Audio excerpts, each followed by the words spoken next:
ABS-CBN, may malaking anunsyo ngayong Hunyo. Nag-ugat yun nang sabihin ng ilang executive ng Kapamilya Network nitong December na ang magiging best year ng ABS-CBN ng 2024 at magkakaroon daw ng isang big turnaround. Maraming netizen ang nanabik sa balitang yon at inakala nila na bagong prangkisa ang sasalubong sa ABS-CBN ngayong taong ito. Marami ang umasa sa bagong prangkisa para sa ABS-CBN, ngunit sa ngayon ay hindi pa umano priority ng ABS ang pagkakaroon ng prangkisa. Ngunit kung bibigyan umano ng pagkakataon ng network na mag-apply ng franchise para muli itong bumalik sa telebisyon. Sa ngayon, ang ABS-CBN ay isang malaking content creator kaya mula nang nanindigan ng media entity ang kanilang estado ngayon. Marami na silang produkto o content ang naisasa-ere sa iba't ibang platform. Sa TV man, sa cable, sa digital, sa online, maging sa mga sinehan at marami pang iba.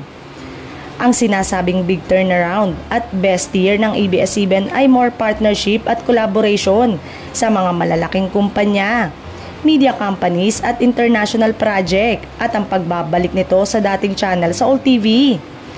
Mula ABS-CBN Entertainment, ngayon ay ABS-CBN Studios na ang tawag dahil sila ang nananatiling numero 1 content creator sa Pilipinas. May mga nasagap din tayong ulat na inalok ng gobyerno sa ABS-CBN ng franchise ng isang TV network sa kanila. Pero tumanggi ang ating Kapamilya Network doon. Sa ngayon ay pinag-iisipan pa kung sa susunod na taon ay makapag-apply na ito ng panibagong prangkisa sa 2025. Ngunit ang sigurado ayon sa source ay may isang higanteng media company ang makikipag-alyansa sa Kapamilya Network upang gumawa ng isang bigating proyekto na tiyak na ikagugulat ng lahat. Magbabalik rin ito saan umano nagsimula ang ABS-CBN.